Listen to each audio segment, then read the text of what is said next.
Bueno, buenas tardes a todos. Bienvenidos a esta segunda conferencia de lo que hemos querido denominar Encuentros en Libertad. Mi nombre es Cristian Romero, soy socio y coordinador del Club de los Viernes en Andalucía. Quería empezar agradeciendo al Centro Universitario EUSA y a la Cámara de Comercio de Sevilla por acogernos aquí en sus instalaciones de nuevo. La verdad es que siempre nos tratan muy bien. También al resto de personas y organizaciones, en especial al Círculo Liberal Bastiat, por la ayuda que han prestado, por toda la colaboración. Y, cómo no, agradecer al doctor Rodríguez Brown su disponibilidad para estar aquí. Nos lo ha puesto todo muy fácil. Para mí es un gran honor estar aquí sentado y presentando al doctor, porque si soy liberal es gracias a él, es un poco su culpa. Es un poco su culpa porque, bueno, lo empecé a seguir hace tiempo, pero lo que recuerdo más y lo que más me ha marcado ha sido las tardes en Onda Cero.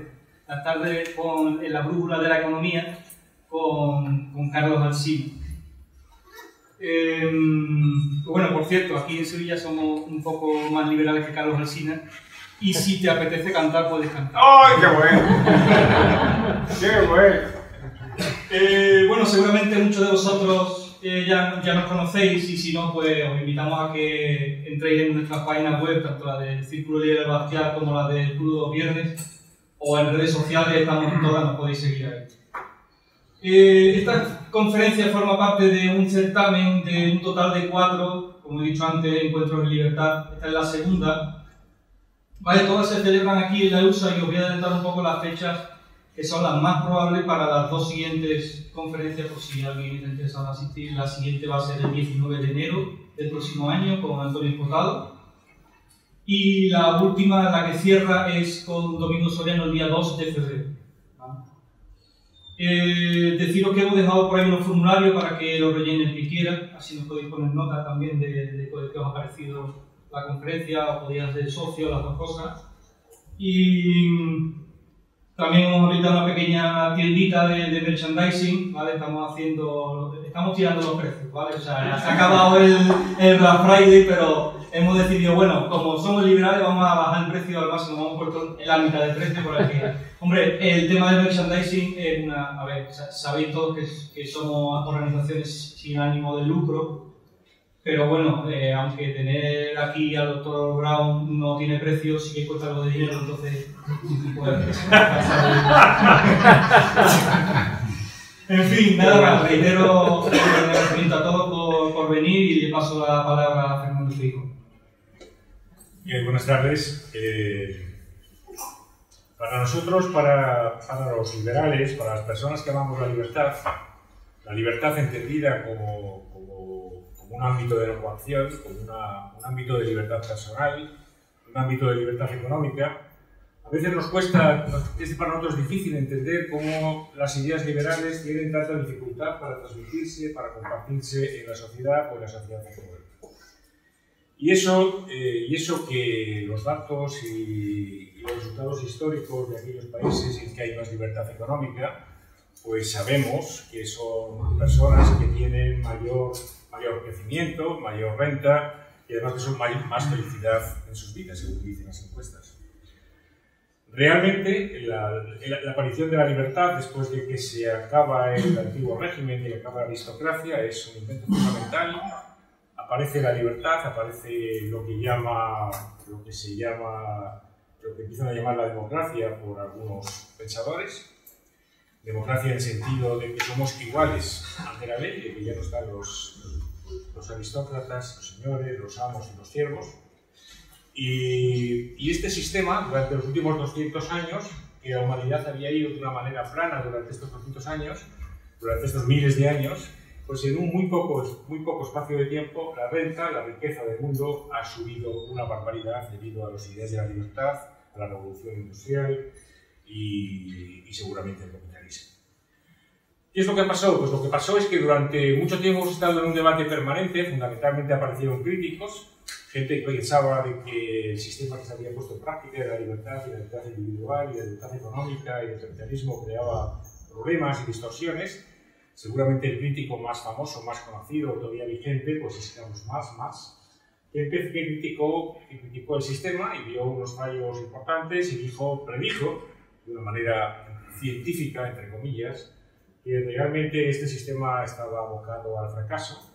Y estaba abocado al fracaso porque iba a producir un empobrecimiento continuo de los trabajadores, y ese empobrecimiento continuo de los trabajadores iba a dar lugar al socialismo y la única solución que se veía que era factible y que se proponía pues era la propiedad pública de los medios de producción, el que los medios de producción tenían que ser de propiedad pública y que las libertades, que también se trató bastante para hacer un pequeño resumen, les parecía que para conseguir la libertad de verdad, las libertades reales, que se despreciaban las libertades formales que teníamos, pues para tener las libertades reales, las importantes, pues hacía falta ese socialismo y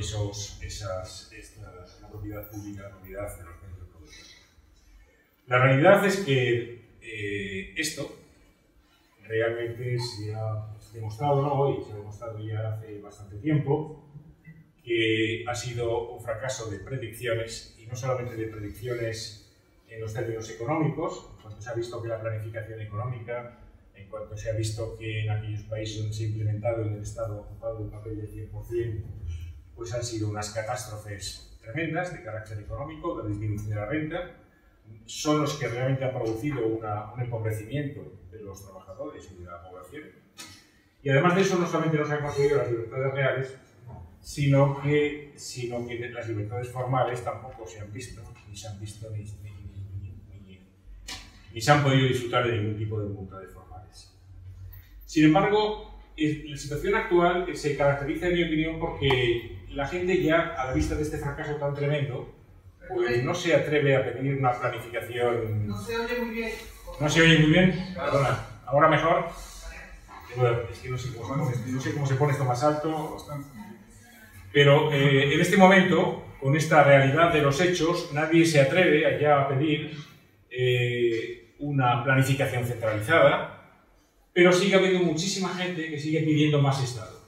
Parece que tengamos, en términos generales, un 50% del Estado, en términos de Producto Interior Bruto, pues parece que no es bastante suficiente, y parece que los que quieren el estatismo y quieren un Estado cada vez más grande, les parece poco y siguen pidiendo más. ¿Y cuál es el tema fundamental por que se quiere más Estado? Pues hay varias razones que se esgrimen, pero seguramente la razón fundamental que se esgrime para pedir más Estado, la más potente, la más útil seguramente hoy, es hablar de la desigualdad.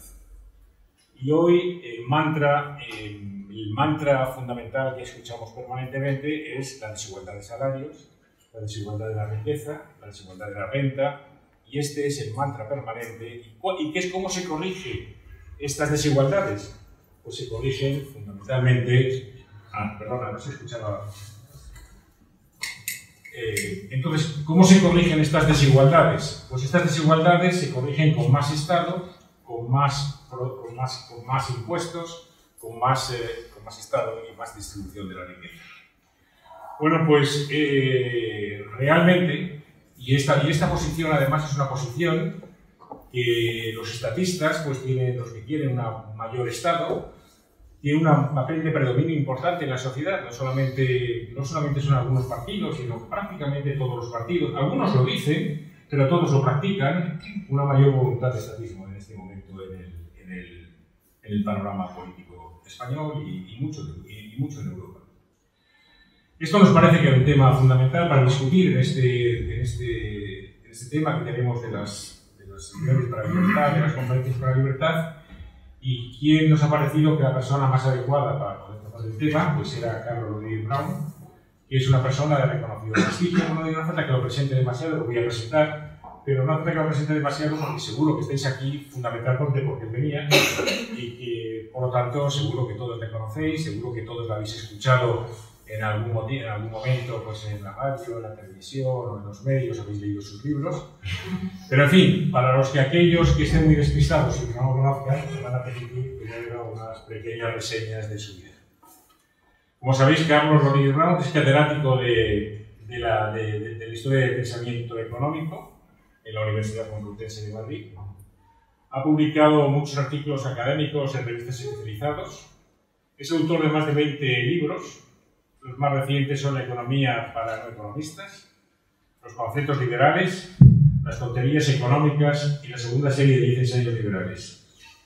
Ha ejercido asimismo la actividad periodística y de divulgación económica. Ha sido director de España Económica, director de Cambio 16 y del programa El Valor del Dinero en Televisión Española. Ha publicado miles de artículos en la prensa española, en Europa y en América. Ha sido colaborador de ABC, de la cadena SER, de Telemadrid, de La Cuarta y de Antena 3. De La Cuarta y de Antena 3. En la actualidad es columnista de La Razón, de Expansión, de la Actualidad Económica, de Libertad Digital y colabora con Onda Cero en los programas Más de Uno y La Última. Por eso que una persona más reconocida y más solvente para tratar el planteamiento de la igualdad y con un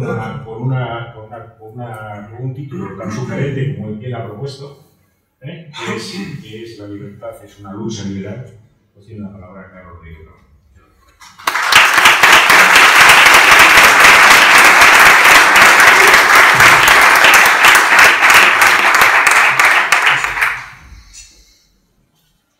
Muy bien, buenas tardes, muchas gracias por esta cariñosa presentación y muchas gracias al Club de los Viernes por invitarme a volver a servir una vez más.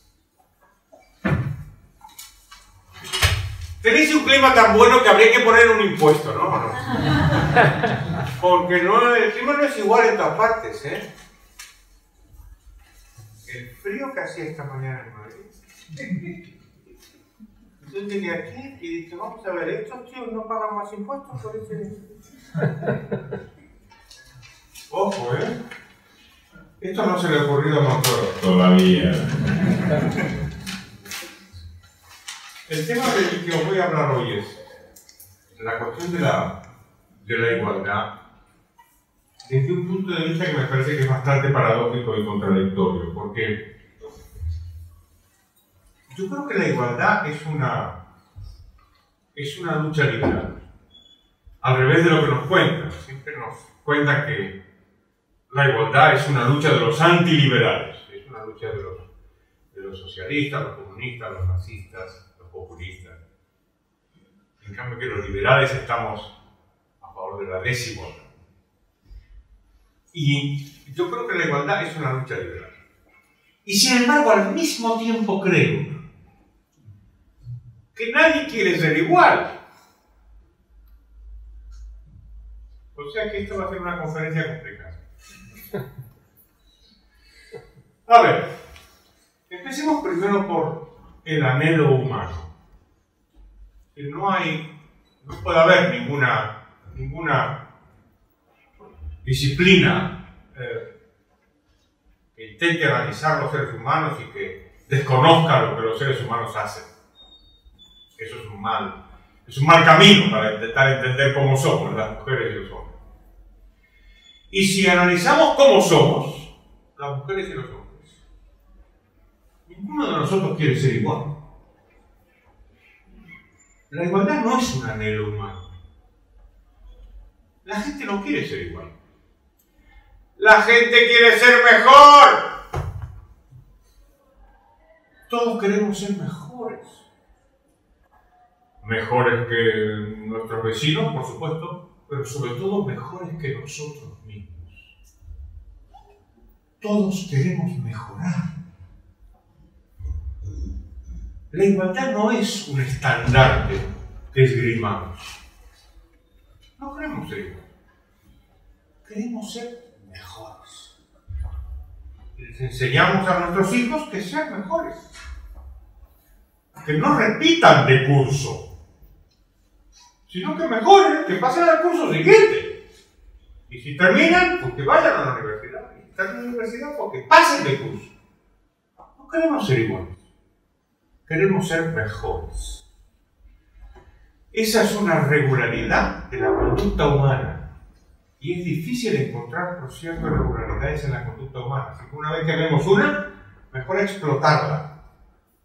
Y de hecho, el viejo Adam Smith montó sobre esta idea su teoría del crecimiento económico.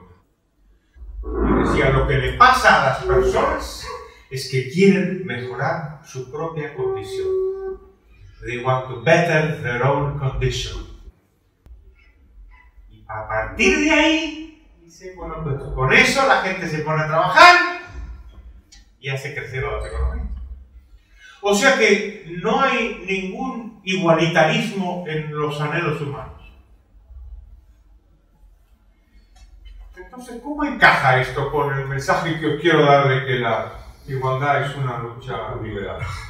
Pues tiene que ver, claro, con qué noción tenemos sobre igualdad. Nos gusta la igualdad porque la asociamos con la justicia. Y sin embargo, hay solo una noción de igualdad que es compatible con la justicia. Solo una. ¿Qué es la igualdad ante la ley? Solo ella es compatible con la justicia. Que es una señora que tiene una espada para ser firme y una balanza para ser equilibrada y una venda delante de los ojos. Esa venda es la igualdad ante la ley.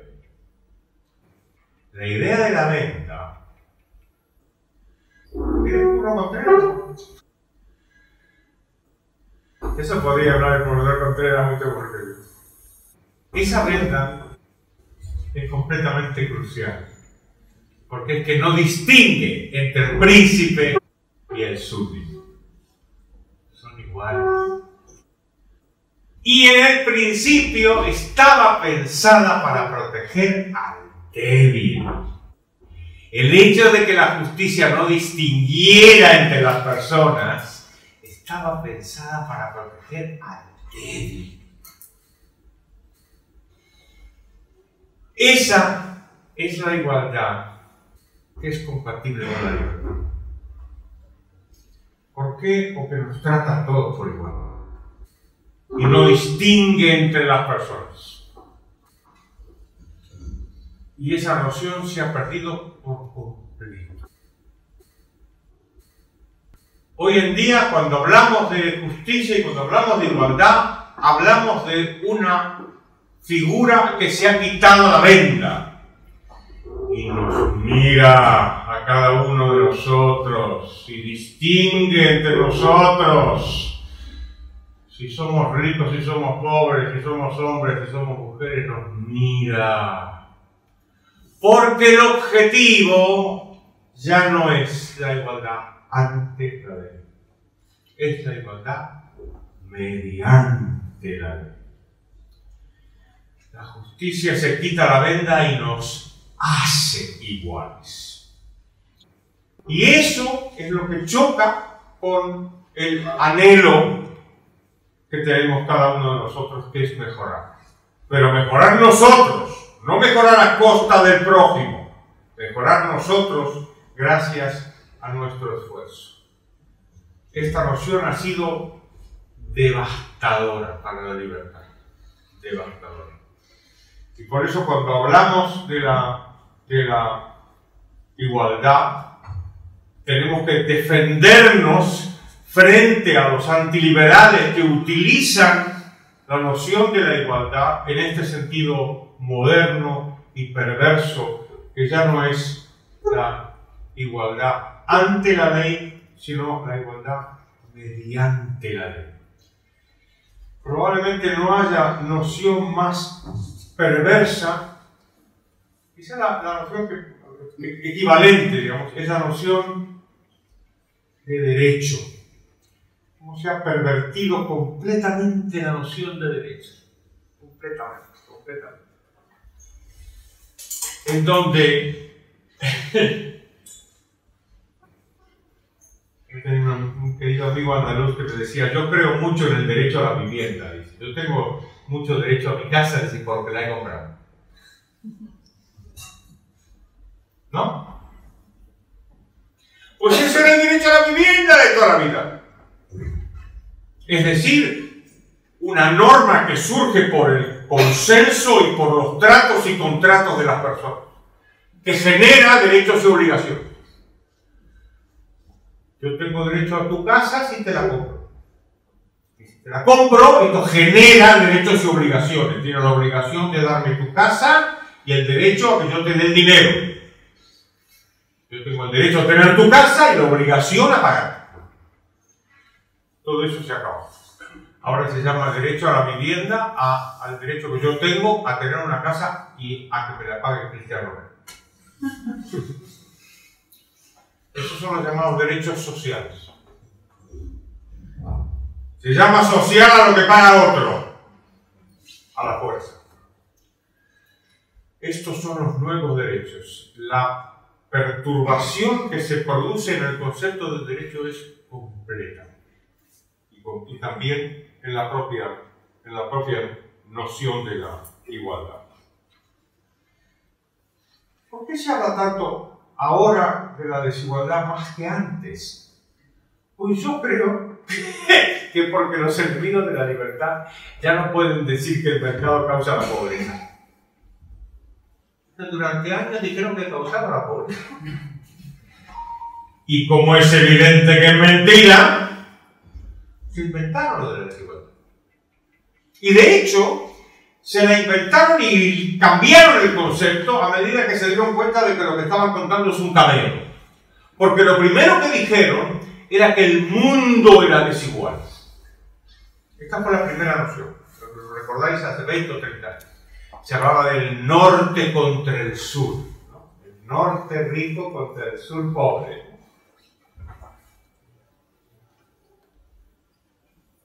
Como si Chile estuviera en el norte. Bueno, pues ese camino duró hasta hace 20 años. Y se despejó, entre otras cosas, gracias a un economista español. Me encanta llamarle español porque es un nacionalista catalán, lo digo para jorobarse. Es Xavier Sala y Martín. Me encanta llamarle español. Es buen economista, pero es un nacionalista independentista radical. Y sin embargo tuvo una idea maravillosa. Se le ocurrió, ahora como 20 años, cuando estaban estos del foro de Davos, estas cosas que hay que clausurar como las Naciones Unidas, diciendo, ¡no, el mundo es desigual! Y dijo Xavier, vamos a ver, qué raro esto de que el mundo sea cada vez más desigual cuando los países que están creciendo son los países más poblados. No puede ser. Estaban creciendo y están creciendo los chinos y los indios. Pero resulta que son pues, la tercera parte de la población del mundo. No podía ser que el mundo fuera más desigual. Y se puso a medir y obviamente el mundo no es más desigual. El mundo es cada vez más igualitario. ¿Por qué? Y porque están creciendo los chinos. Que da la casualidad de que son 1000 y pico de millones. Así que si se ponen a crecer, aunque salgan de la pobreza el 10%, son 100 millones de chinos. Tú, de verdad que parece que son todos iguales, pero no son iguales. Los 100 millones de tíos que salen de la pobreza, eso reduce espectacularmente la desigualdad en el mundo. Bueno, pues cuando se dieron cuenta de esto, cambiaron el argumento. Dijeron, no, ya no. Se siente, ahora es la desigualdad dentro del país. En otras palabras, es un camelo, ¿no? Es un señuelo, es un camelo que se utiliza para desactivar la resistencia popular y prepararnos para la coacción. Siempre es un camelo. Utilizan el miedo, igual que utilizan el pesimismo. No hay que ser pesimista. En el momento que somos pesimistas, el pesimismo es el prólogo de la certidumbre. Si tú dices, ay, que todo va mal, esto es fatal. Porque estás preparando el terreno para que te quiten la libertad de decisión. Es verdad que si eres pesimista tienes un gran prestigio intelectual. Es verdad. Yo siempre decía, tenía la teoría de que para hacer esto, se han muerto ya, así que no quiero hacer muchas historias sobre ello, pero yo siempre pensé que tenían tanto prestigio José Saramago y José Luis San Pedro porque eran tristes de coger. Siempre decía, todo va fatal, el mundo va fatal, todo va fatal. Y yo me acuerdo de Karl Popper, a quien tuve el placer de conocer y entrevistar varias veces, porque había sido el maestro de mi maestro, etc. Y siempre me decía, no, Dr. Brown, me llamaba Dr. Brown porque ¿cómo iba a pronunciar Rodríguez? Me decía, Dr. Brown, no, Dr. Brown, the world is quite okay. Me decía, el mundo está bastante bien comparado con lo que había visto él, claro. Con lo que había pasado antes. Te desactivan la resistencia con el miedo, con el pánico. Por cierto, no sé por qué me acordé de la central de... Hablando de ingenieros, la central de Fukushima. Yo todavía recuerdo cuando hubo el tsunami. En la televisión yo estaba con un grupo de caraduras, que es lo que hay básicamente en la televisión. También en la universidad, que me dijeron, va a haber miles de muertos por culpa de la energía nuclear. ¿Sabes cuántos muertos hubo por la energía nuclear en Fukushima? Ninguno. No hubo ninguno. Pero lo que no podía entender estos tíos es que la naturaleza te matara. Porque el mensaje es que la naturaleza es víctima. Nosotros la matamos. Y por tanto hay que vigilarnos porque somos contaminantes. Pero cuando la naturaleza se da vuelta y te mata a ti, se desarbola todo el argumento. No podían entender que era la naturaleza la que había matado a 20.000 pobres japoneses. La naturaleza, no el hombre, no la inventiva, no el mercado, no el capitalismo. Hablando de capitalismo, más cosas que quiero comentar. Esta idea de que hay que hacer algo con la desigualdad porque la desigualdad asesina el capitalismo, como dice Robert Skidelsky, el biógrafo de Keynes. La desigualdad asesina el capitalismo. Para que no creáis que solamente los españoles decimos tonterías, ¿no? Hay gente por ahí que dice unas tonterías enormes. Este es un catedrático, este es un doctor, todos son doctores, ¿vale? Y la idea de que está la democracia en peligro. La democracia está en peligro. Pues yo cada vez hay más democracia en todas partes, ¿no? ¿En dónde está el peligro de la democracia? ¿Por qué? Si cada vez hay más. Seguro que tiene que ver esto con la caída del muro de Berlín. La caída del muro de Berlín es la mejor noticia que ha habido nunca, ¿no? Digo, en el siglo XX, junto con la caída de los nazis, es la mejor noticia, ¿no? Y sin embargo fue vista como una amenaza porque iba a aumentar la desigualdad. Porque íbamos a estar dominados por las empresas malvadas. Como si nos quitaran dinero a Mancio Ortega. No, nos quitan dinero Montoro. A Mancio Ortega no nos quita el dinero. Amancio Ortega es un señor gallego que vende camisas. Eso es lo que es. Por cierto, no estudió, A los 14 años se puso a trabajar, pero cosas, por cierto, perfectamente normales. Y vende camisas. Lo que pasa es que vende decenas de millones de tipos. Y por eso es millonario. Pero vende camisas, Y empezó en una pequeña tiendita en La Coruña que se puede visitar. Recomiendo que la veáis. Por eso lo odian. Por eso lo odian muchísimo más a Mancio Ortega que a vuestra querida y a nuestra querida duquesa de Alba. Era rica porque él lo odia. A él lo odia. A la mujer la odiaban. Cuando murió la mujer, Rosalía Mera, su ex mujer, unos golfos sindicalistas se insultaron. Dicen que son feministas y que creen en la igualdad de la mujer. Mentira podrida. no creen en la igualdad de la mujer. Creen en el sometimiento de todos, mujeres y hombres. Otra vez, cuando os hablen del poder económico y de la desigualdad, mucho cuidado. A Mancio Ortega no le quita el dinero a la fuerza a nadie. Montoro sí. ¿Está claro quién es el bueno y quién es el malo? ¿Sí? No creáis salvar el capitalismo, salvar la democracia. Siempre están hablando de que... O la última historia, el último camelo. El último camelo. Como hay mucha desigualdad, dicen, hay que reconstruir el contrato social. Cuando digáis esa palabra, mano en la cartera. Vienen a por nosotros. El contrato social fue un camelo desde Rousseau en adelante. ¿Por qué?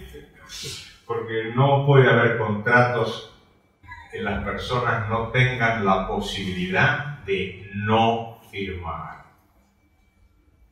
¿Ah? ¿Os acordáis de la frase de El Padrino? An offer that you can't refuse. ¿Os acordáis de la frase esa maravillosa? Una oferta que no puedo rechazar. Eso pasa en El Padrino 1, al principio, cuando están en la boda, y de manera como alegre, le dice Michael Corleone a Diane Keaton, le dice: una vez estaba mi padre con un señor, porque mi padre quería que el señor firmara un contrato, y el señor no quería firmar. Y entonces, le dice Michael, le dice, mi padre le hizo una oferta que no pudo rechazar. Y dice Diane Keaton, ¿y qué oferta fue esa? Dijo, mi padre sacó una pistola y le apuntó al señor en la cabeza y le dijo, elija lo que quiere ver al pie del contrato, su firma o sus sesos. Eso no fue un contrato. ¿Vale? Cuando se utilizan estas metáforas jurídicas hay que tener muchísimo cuidado. Lo mismo que hablamos de los derechos que están pervertidos, esto de los contratos sociales es otro camino. Más. ¿Me dijiste que podía cantar? ¿Y cómo es él? ¿Se acordáis de esa canción? ¿Se esperaba? El igualitarismo no se encuentra avalado ni por las teorías ni por los datos. Entonces me gustaría abordar otra hipótesis, que es la psicología. Y es, ¿los igualitaristas tienen rasgos comunes? O sea, ¿cómo es él? ¿Cómo son los igualitaristas? Y mi conjetura es que los que están más preocupados por la desigualdad son los más desiguales. Pero no desiguales porque tienen poco, sino porque tienen mucho. Los economistas que más nos alarman con la desigualdad son personas célebres, como Tomás Piketty, que vendió 1 millón de ejemplares de su libro. 1 millón de ejemplares, curro. ¿Cuántos libros has vendido tú? Menos, ¿no? Y yo también. 1 millón de... ¿Habéis visto el libro de Piketty? Es así, ¿eh? 1 millón de personas dijeron, ¿me pone uno? Esto es curiosísimo, ¿no? Sí, obviamente no es porque lo quería leer. Es otra cosa lo que estaban buscando. Estaban buscando la idea de que como hay un mundo muy desigual, a ver si me entero yo y me dan un argumento a mi favor, ¿no? Bueno, o Stiglitz, que es premio Nobel, o Krugman, son gente muy desigual. Warren Buffett, el famoso inversor, pidió pagar más impuestos alegando que su secretaria pagaba más que él, lo que era muy desigual. No se le ocurrió que lo que había que hacer era bajar los impuestos a todos. La idea de que los ricos, hay ricos que están a favor de pagar más impuestos. Eso es una cosa bastante frecuente, ¿eh? Empezó con... al famoso americano que decía que quería pagar más impuestos. No me acuerdo quién, pero un famosísimo. ¿Sabéis lo que decía Groucho Marx cuando me pasaba eso? Que it will come to me in a couple of hours. Hay gente que quiere pagar más impuestos, ¿no? ¡Que paguen, hombre! Pero si no está prohibido pagar. Este no es el asunto. El asunto no es que Warren Buffett quiera pagar más. El asunto es que quiera que paguemos más los demás. Toda la clave del tema es lo que pensamos que tienen que hacer los otros, no uno. Uno puede donarle todo a mi todo. ¿Qué te parece, Cristian, la idea? Fatal. Vale, pero se puede hacer. No tengo idea. pero ese no es el debate no es ese. Y por supuesto que ha tenido éxito. Bill Gates alabó a Piketty y Mark Zuckerberg, el de Facebook, se fue a Harvard, universidad que abandonó para ser un empresario de éxito, y ahí pidió luchar contra las desigualdades, imponiendo una renta básica para que todo el mundo tenga un colchón, como decía él, para probar cosas nuevas. Elon Musk, el CEO de Tesla, como sabéis, también desbarró sobre las amenazas de los robots. Quiero decir que hay muchas ideas sobre cómo se puede reformar la sociedad. Mi preocupación ante esto es que con los estados modernos, este tipo de apetito reformista no solamente es más tentador, sino que es mucho más peligroso de lo que ha sido nunca. Porque los estados son más grandes que nunca. Y es reciente esto. Es que hace 40 años, cuando yo llegué a España, la presión fiscal medida por el gasto público partido por el PIB era apenas un poquito superior al 20%. Y ahora estamos entre el 45 y el 50%. O sea, es reciente esto. Estos estados enormes, redistribuidores, intrusivos, con el argumento de que tiene que igualarnos porque la desigualdad es mala, son recientes. Lo digo como nota optimista, para que no nos abrumemos ante la presión permanente para que renunciemos a nuestra libertad en aras de la igualdad. Todo este camelo tiene muy pocos años. No es como dicen en inglés, time honored. No está honrado por los siglos de existencia que tienen las tradiciones o las instituciones. Es muy reciente. Y este es una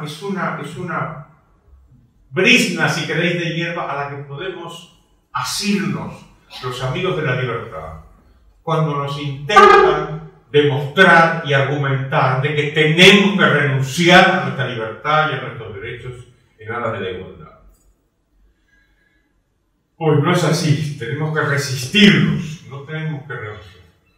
Y cuando nos argumenten de que la igualdad es buena, pues hay que decir que sí, que claro que es buena, pero es ante la ley y nunca mediante la ley. Muchas gracias.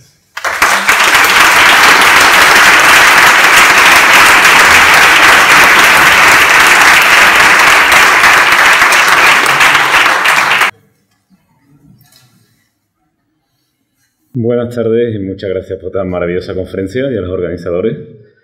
Yo estaba buscando ahora en la web del Congreso, que estuve leyendo hace un par de años o tres, que venían comentados cada artículo de la ley y los debates que hubo en el Senado en su día, en las ponencias.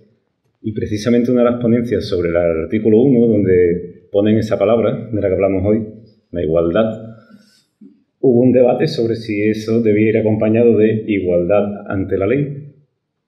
Y al final ganaron los que dejaron la igualdad pelada. Y aquí estamos.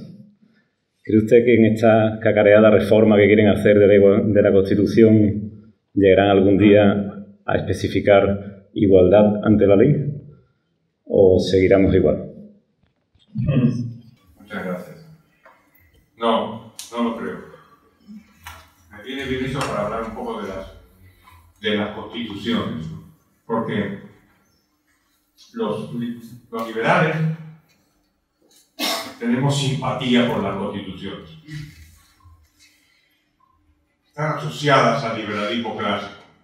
Y al profesor Rafael Zaragoza, que está por ahí, le gustará que recordemos a la Constitución de Cádiz de 1812, que es una de las primeras constituciones de la historia. Y es una constitución liberal, y después vinieron muchas, y nos gustan mucho. Sin embargo, ninguna constitución ha conseguido de verdad proteger las libertades individuales. Esto es muy duro y muy triste, pero me parece que es verdad.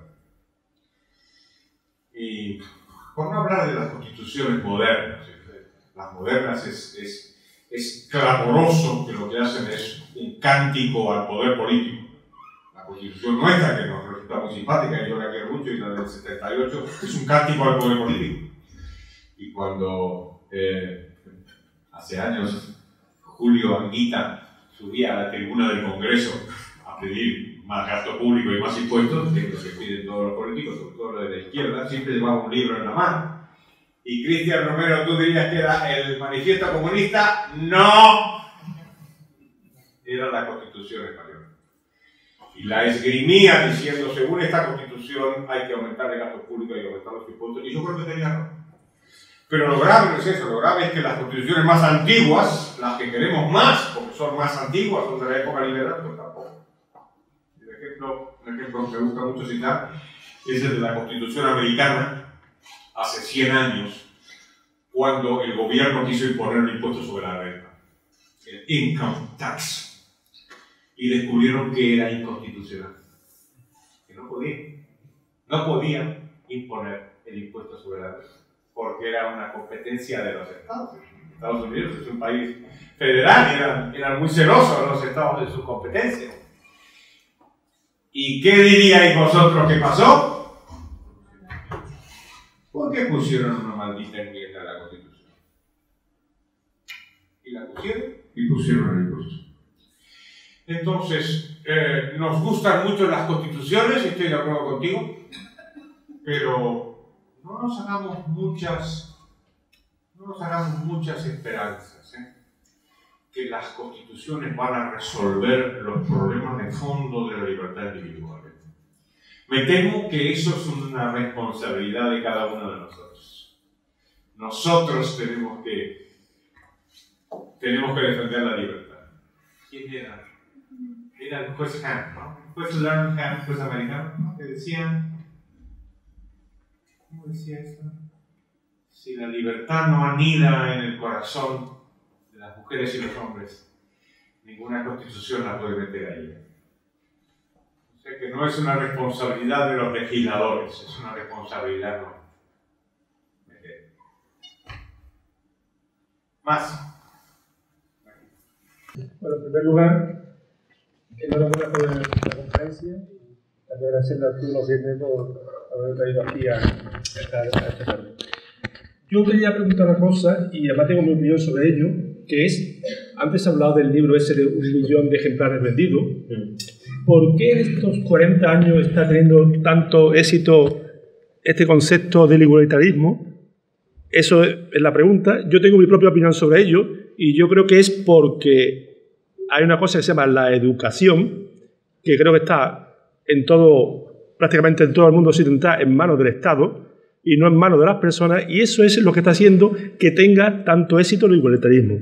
Porque si venden 1 millón de ejemplares, porque la gente está convencida de que ese es el camino.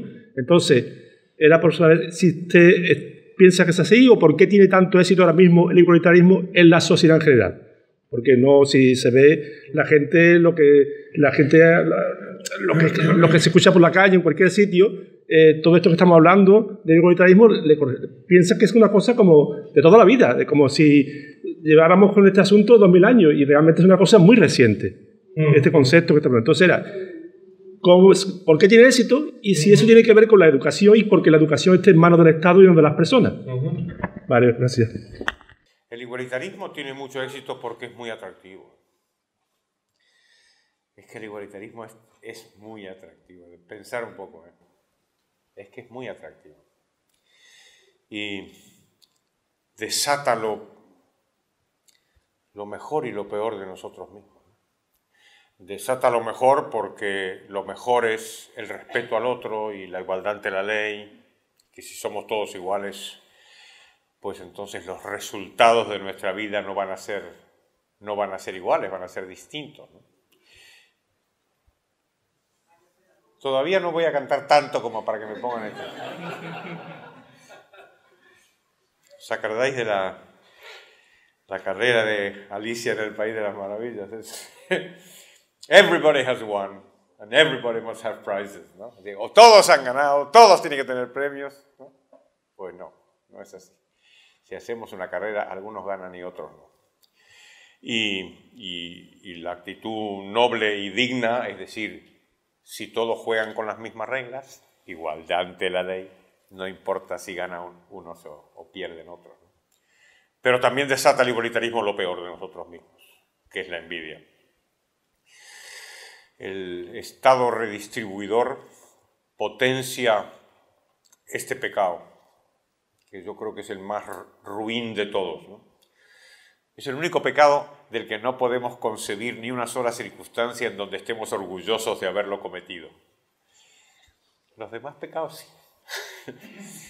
Uno puede pensar que igual una tarde de lujuria, ¿no? En cambio nadie está orgulloso de ser envidioso. En cambio, y lo que hace el Estado, lo que hace la redistribución es fomentar y potenciar la envidia, ¿no? Por eso el igualitarismo es atractivo y es tan peligroso. Lo único que matizaría tu comentario es la cuestión de la educación. Porque sí, yo creo que tienes razón que ha hecho muchísimo daño. Ha hecho muchísimo daño el Estado usurpando la educación. Pero no estoy seguro que la receta fuera cambiar la educación. Dejadme que os ponga además una pequeña nota. En la usurpación del Estado de la educación tuvieron gran responsabilidad los liberales. Esa fue una mancha importantísima en nuestra historia, en el siglo XIX. Y es que los liberales tomaron a la Iglesia como si fuera su enemiga, y no el Estado. Y entonces apoyaron la desamortización con el argumento increíblemente ingenuo de que el Estado, una vez que expropiara la tierra, se iba a quedar tranquilo y no iba a seguir, no iba a seguir avanzando sobre los demás. ¡Qué ingenuidad! Y lo otro fue la educación, que pensaron los liberales que había que arrebatársela a la Iglesia. Y lo hicieron.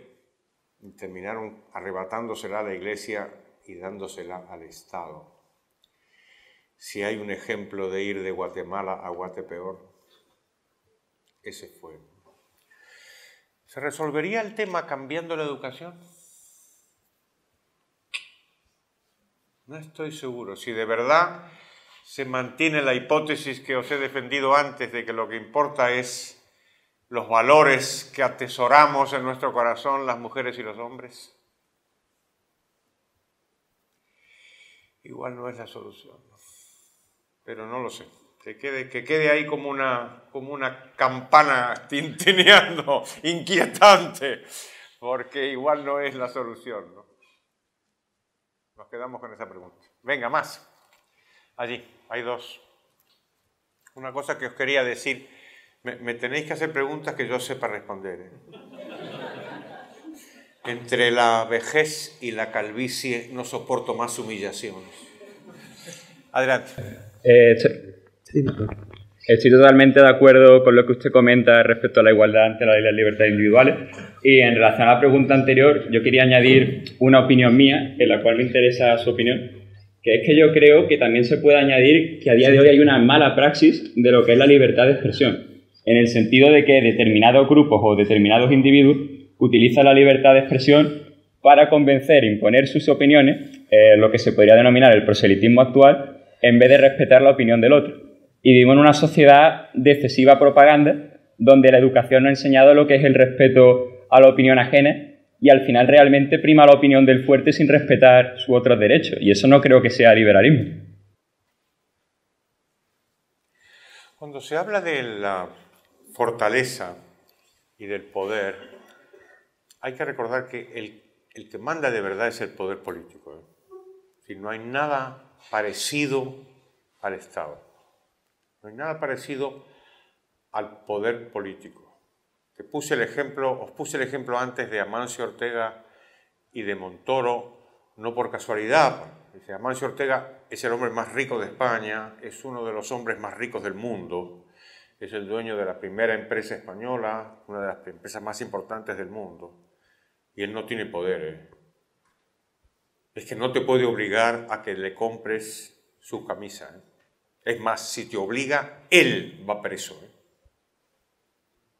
En cambio, Montoro sí te obliga. Y si tú no le pagas, tú vas preso. ¿Ok? La cuestión de la libertad de expresión, a mí creo que es un gran tema. Es un gran tema. Porque a mí me da la sensación, no sé si la compartís, que a veces se utiliza la cuestión de la libertad como la cuestión de la transparencia para legitimar mayores incursiones del poder político. Esta idea de que, por ejemplo, tiene que haber medios de comunicación que estén en manos del poder para que la expresión sea libre. Porque si no, solamente opinarían los empresarios.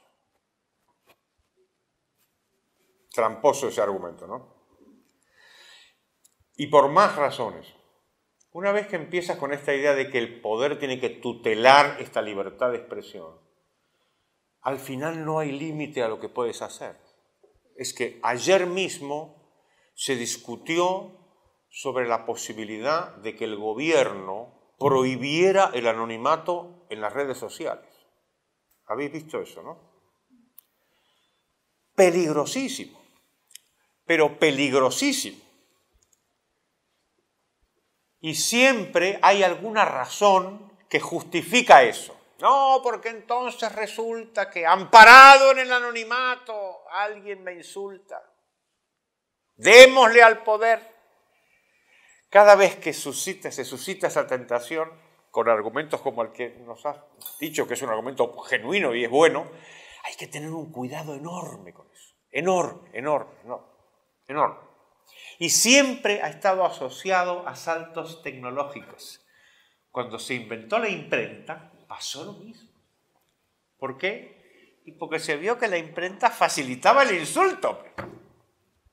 Es que ya no era que yo decía a los vecinos, hablaba mal de Cristian Romero. Es que podía imprimir tú. Cristian Romero, no sé qué, es lo peor de Sevilla. Y podía empapelar todo Sevilla.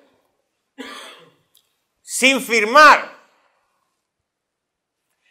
Y se discutió eso. Los juristas discutieron esa posibilidad de qué hacer con eso, ¿no? Y gracias a Dios no se les ocurrió meterse con la imprenta, ni prohibirla, ni nada, ¿no? Entonces yo diría, libertad de expresión sí, mantener al margen el poder político todo lo que se pueda y desconfiar de los argumentos que justifican su mayor incursión sobre este ámbito, alegando toda clase de bienes que supuestamente nos va a conferir. Más. Quería hacerle dos preguntas. ¿Terminar por abandonar la izquierda y acercarse a tendencias liberales es porque el ser es más importante que el tener? Y segunda pregunta, ¿qué le parece la frase I'm the government, I'm here to help?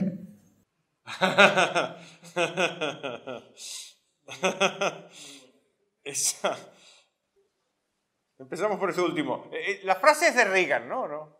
Era de Reagan, ¿no? I'm the government and I'm here to help you, ¿no? Una de las razones por las cuales los estados crecen es precisamente por eso.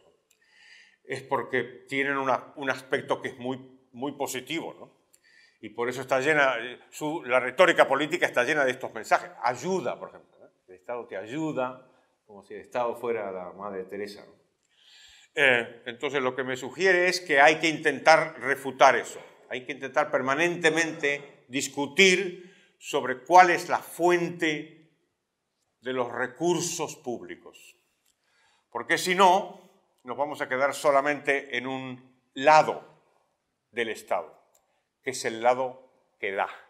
El Estado que gasta, el Estado que ayuda, el Estado que subvenciona. Pero eso es solo una parte del Estado. ¿Por qué? Porque el Estado no es gratis. El gasto público no es gratis. Como me gusta decir siempre a mí, la última vez que el gasto público fue gratis fue con el maná. El maná fue gratis. Y sabía a miel, dice la Biblia. ¿A qué iba a saber si lo hizo Dios? Desde el maná se paga todo.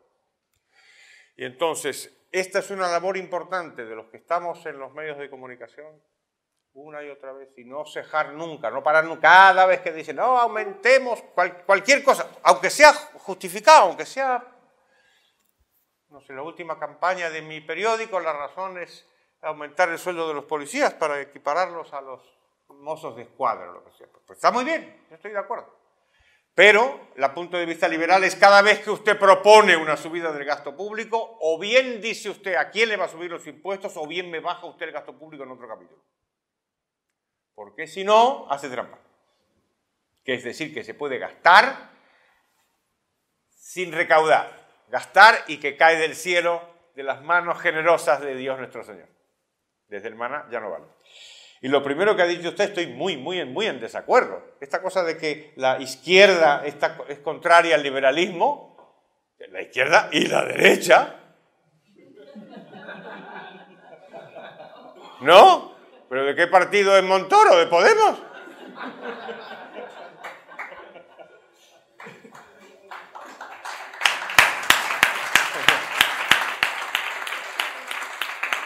Gracias, creo que quería hacer una aclaración. Sí, es que no sé dónde he leído por ahí que su mentor, Pedro Schwartz, le cambió desde la izquierda a lo liberal. Sí. Entonces mi pregunta es porque ese cambio podría ser porque es más importante desde lo liberal el ser que el tener. Pues que, vamos a ver, lo del ser y el tener, por supuesto que lo único que importa es el ser, el tener no importa nada, ¿no? No. Pero aprovecho para reconocer, porque se lo comentaba una periodista antes, yo tengo mucho que agradecer a Pedro Schwartz, porque Pedro había sido un socialdemócrata, porque nadie es perfecto, y se encontró por casualidad en la London School of Economics con Karl Popper. Y él lo ha contado muchas veces, iba por un pasillo y había un cartel que decía Karl Popper, entonces golpeó y entró y estaba Popper, tú. El famoso filósofo liberal austríaco que pasó toda su vida en Inglaterra, ¿no? Y fue Popper el que le fue apartando de las ideas socialistas, ¿no? Y cuando yo le conocí en el año 77, él había recorrido su camino a Damasco y se estaba haciendo liberal, y se encontró conmigo, que era un joven de izquierdas que venía de Argentina, y entonces hizo conmigo lo mismo que había hecho Popper con él, que es decirle, joven, estas ideas que usted tiene, casi mejor que se ponga usted a revisarlas, ¿no? Y así fue. Y yo creo que soy liberal también por pura casualidad, y es que me matriculé en su curso en el año 77, ¿no? También es verdad que hasta la generación actual, esta transición de la izquierda al liberalismo es bastante frecuente. Es bastante frecuente que liberales hayan venido de la izquierda. Hayek era un socialista fabiano, como sabéis, socialista moderado. Mises no, Mises era como Jesús Huerta de Soto, que nació liberal, ¿no? Pero son pocos los que nacen liberal. La inmensa mayoría vienen de la izquierda, ¿no? Incluido el propio Popper. Y entonces esto os puede divertir. Hace muchos años hicimos una reunión en el Palacio de la Magdalena, en Santander, un seminario sobre Popper. Y fue una experiencia maravillosa, porque fue un seminario sobre Popper, con él. Fue genial. Y entonces tuvimos una semana entera, ¿eh? Estaba Mario Vargas Llosa, Miguel Boyer, Anthony de Yasset, lo pasamos divinamente. Y nos turnábamos, los jóvenes discípulos de Pedro Osbar, que sabíamos inglés, nos turnábamos para ir a almorzar y a cenar con Popper. Y entonces a mí me tocó almorzar. Y fue una experiencia maravillosa. ¿Habéis visto la película Los Gremlins? ¿Habéis visto? Popper era como un gremlin. Porque era muy bajito, tenía unas enormes orejas, una nariz larguísima, era un gremlin. Y todavía me acuerdo porque pidió un helado de fresa que era más alto que él. Y entonces él comía de abajo para arriba así. Y me decía, Dr. Brown. Y entonces le pregunté eso mismo. Le pregunté, ¿por qué se hizo usted de izquierda? Y me dijo, pensé que era una obligación moral. I thought it was a moral imperative. Qué importante, ¿eh? Qué importante es eso. Qué importante es el poder que tienen las ideas socialistas, comunistas, colectivistas para atraparte con el argumento moral de que ellos son buenos, de que ellos cuidan de los débiles, ellos cuidan de los pobres, ellos son... Todo mentira, ¿no? La única forma de probar que la izquierda cuida de los pobres es por el frenesí con el que los multiplica. Pero... ¿Ah? Y después le pregunté, ¿y por qué? Él se hizo comunista, se afilió al Partido Comunista de Austria después de la Primera Guerra Mundial. Me dijo que se había afiliado por eso. Y después le pregunté, ¿y por qué dejó usted de ser comunista? Me dijo, cuando comprobé que los comunistas eran muy mentirosos. También es un buen argumento, ¿eh? El antiliberalismo tiene un fortísimo componente de mentira. Lo que dicen no es verdad. Y cuanto antes los denunciemos y cuanto más lo denunciemos, pues tanto mejor. Venga, más. Buenas tardes, Carlos. Muchas gracias por venir por Sevilla. Gracias. Brevemente, cuando se quiere atacar a los liberales desde las posiciones antiliberales, se utiliza apelativos como ultraliberal o salvaje, capitalismo salvaje. Sin embargo, ¿por qué no se utilizan eso a las hordas igualitaristas? Por ejemplo, en Cuba, donde hay un igualitarismo brutal, pero por debajo, donde los pobres quieren huir en el momento que pueden. Muchas gracias. Está muy bien, está muy bien. Eso es una de las señales de lo mucho que nos falta por recorrer. Y la batalla del lenguaje, la batalla de la retórica. Llevo muchos años diciendo esto mismo, ¿no? Cantidad de veces que hemos escuchado la expresión capitalismo salvaje y no hemos escuchado nunca la expresión socialismo salvaje. 100 millones de trabajadores fueron asesinados en regímenes socialistas en nombre del socialismo y por políticas socialistas. 100 millones de tíos. Y no se habla de socialismo salvaje.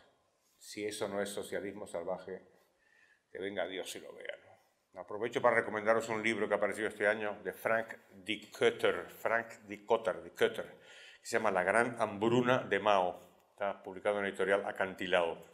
Es un libro estupendo, escalofriante sobre lo que hicieron los comunistas en China. Y es muy bueno para esto mismo de lo que estamos hablando, porque se ve que los comunistas mataron a 45 millones de personas de hambre, no por casualidad, sino porque aplicaron conscientemente políticas anticapitalistas.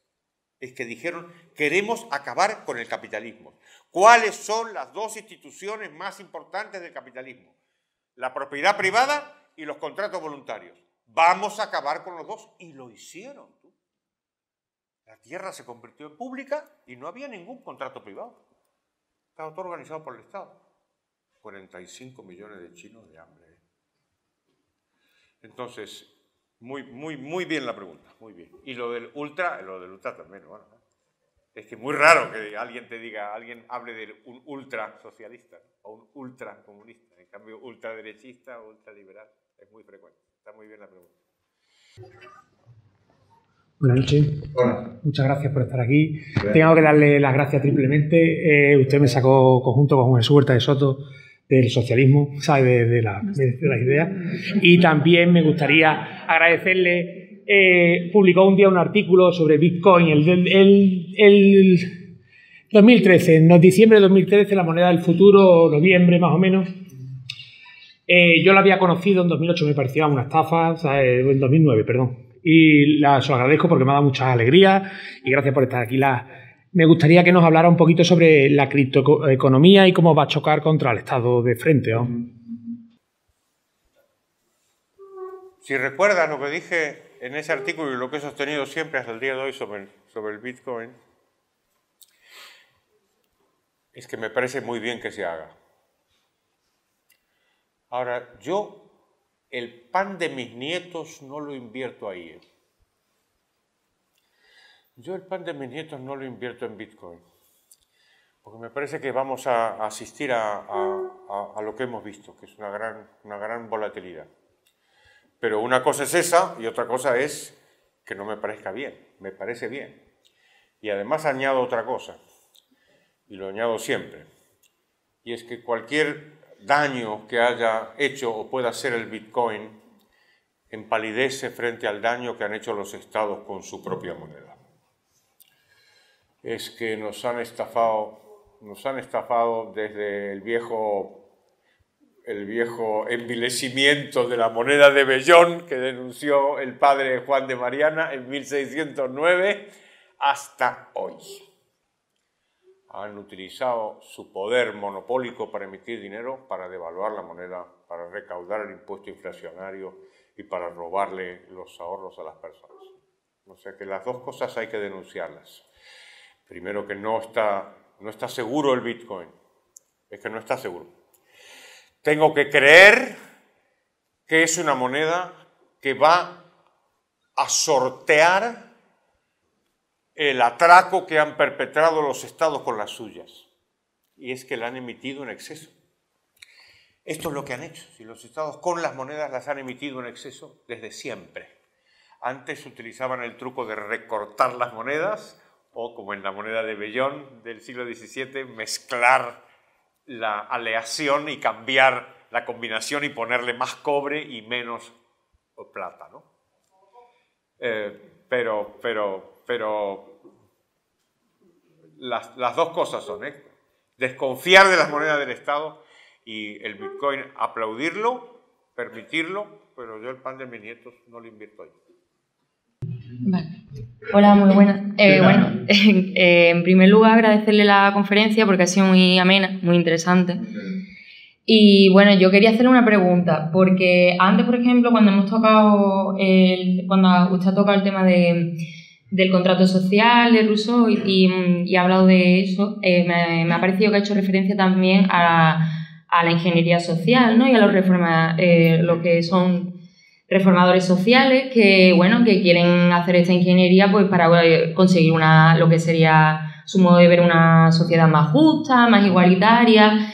Y bueno, no me han sabido entender muy bien el concepto de orden espontáneo hayekiano, que ahora me parece que más miedo que me da la ingeniería social es la ingeniería en el lenguaje que pretenden hacer estos individuos que ya quieren cambiar todo el lenguaje porque esta expresión cosifica a la mujer, porque esta expresión, porque todos y todas tienen que tal, y me resulta de verdad verdaderamente atroz. Es que no parecen haber aprendido del esperanto, de ese fracaso absoluto, porque como no parecen entender el concepto de cómo surge espontáneamente, que ya muy bien Hayek cogió de su primo Wittgenstein, pues la verdad es que a mí me da bastante miedo. ¿A usted qué le parece?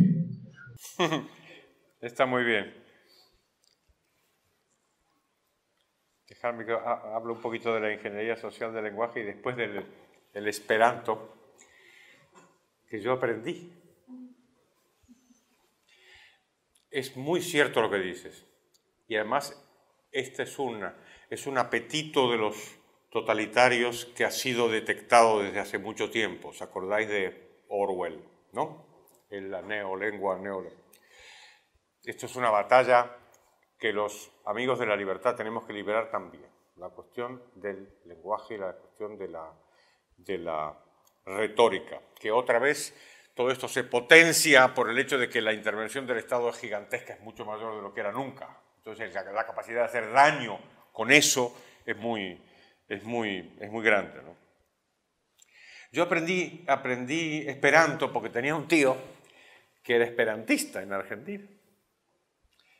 Y entonces me dijo que aprendiera, y entonces me cogí un libro y aprendí un poco de esperanto. Y si os fijáis, la idea del esperanto es una idea maravillosa. Y es, vamos a ver, ¿por qué vamos a perder tanto tiempo estudiando estos idiomas que son tan complicados? Hablemos todos el mismo. Y entonces se le ocurrió a un médico alemán que se llamaba Zamenhof, Louis Zamenhof, hacer un idioma. Se lo sacó de la manga el tío, mezclando todos los idiomas europeos. Y entonces era un idioma muy simple, claro, básico, ¿no? Todas las palabras son graves, no hay acentos. Por ejemplo, el gato está en la habitación, se dice, la cato estás en la chambro. Y todo es así. Y en el fondo tú dices, pues claro, qué cosa más maravillosa, ¿no? En el fondo es un acto de arrogancia. Es un acto de arrogancia total de que tú le vas a decir a la gente cómo tiene que hablar. Es eso. Tú le vas a decir cómo tiene que hablar. Le vas a imponer eso. A nuestra escala española lo hemos visto con los nacionalistas, ¿eh? Han aferrado la cuestión de la lengua como una cuestión identitaria, pero importantísima, y te la imponen y tal. Pero al menos el catalán es un viejo idioma, y existía, y tiene raíces latinas, en fin, lo que ya sabemos. Pero el esperanto es un invento que se sacó el Zamenhof de la cabeza el tío, diciendo, vamos a ser racionales. O sea, la lógica es tener un idioma igual para todo el mundo, que tiene que ser esto, la cato, estás en la chambra. Pues no, no, dejemos a la gente en paz y que digamos todos, el gato está en la habitación, o le chat en la chambre, o the cat is in the room, o lo que sea.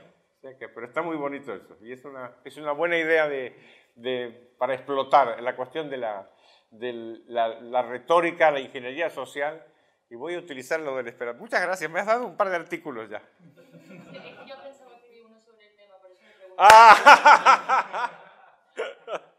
Muchas gracias. Venga, más, allí. Quería hacerle una pregunta, pero previamente también me gustaría decirle cuál me gustaría que no fuese la respuesta. Hablando de ingeniería social, entonces no va más. La pregunta es por qué en España no hay un partido liberal como tal. Y la respuesta que no me gustaría escuchar, aunque evidentemente puede dar la respuesta que considera oportuna, es que porque los liberales no le tenemos mucha fe al Estado y por lo tanto no queremos formar parte de él.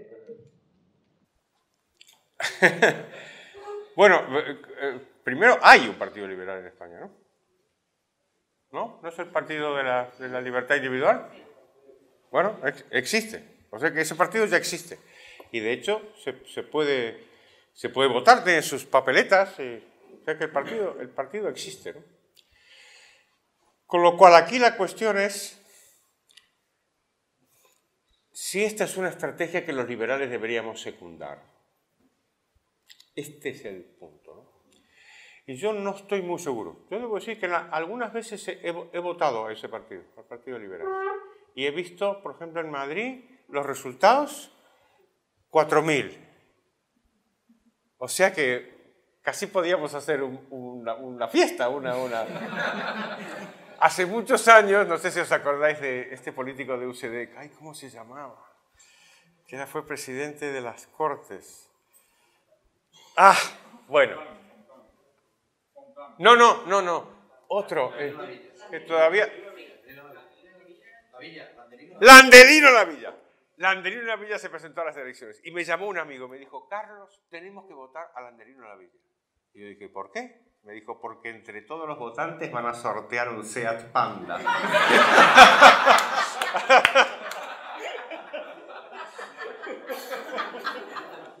Ahora más en serio. Aquí la cuestión es, si nosotros promovemos las ideas liberales, ¿lo correcto es hacer un partido político?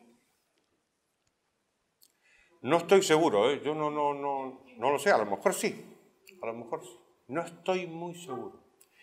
A lo mejor hay que hacer otra cosa, ¿no? A lo mejor lo que hay que hacer son pues, clubes de los diarios, o reuniones como estas, o discutir, o intentar librar la batalla en el mundo de las ideas, no en el mundo de la política. En el mundo de la política me da la sensación de que tendríamos todo que perder.